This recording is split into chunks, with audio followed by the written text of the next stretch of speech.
Já vás tady vítám všechny u mého prvního vlogu. No, tak co bych vám asi chtěl říct?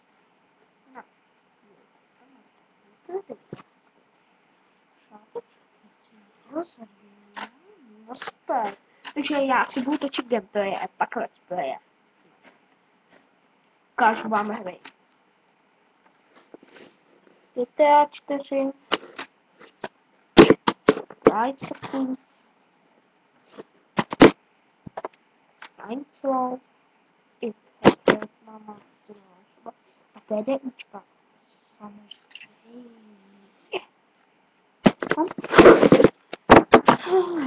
Jmenuji se jinak Roman Naklíká.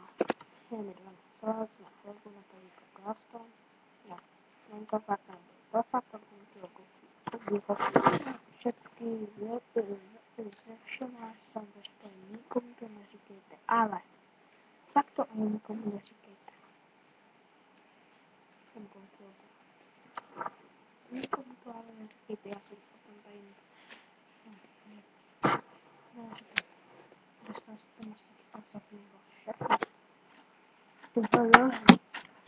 Já nevím, jo, nebo pravdu neznám. Vám se ze všema prostě, jenom bych vám chtěl říct.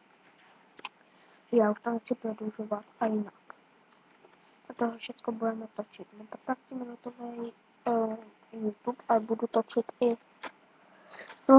zakoupím si i na dílo. To už takhle bych to dál. Jinak já ho vylepším. Prosím vás, dávejte lajky a na dislajky. Dislajky je není nutnější říkat. A lajkujte, komentujte. Když to mi vaše Skype, já vám dám do popisu videa moje čísla. Takže lajkujte, dislajkujte, občas komenty pište. A čau. Že se s váma váš Mickey Mouse. Nekecam, hoďu se s váma. Moje přezdívka, já bych vám řekl teda. Mám tě dvě.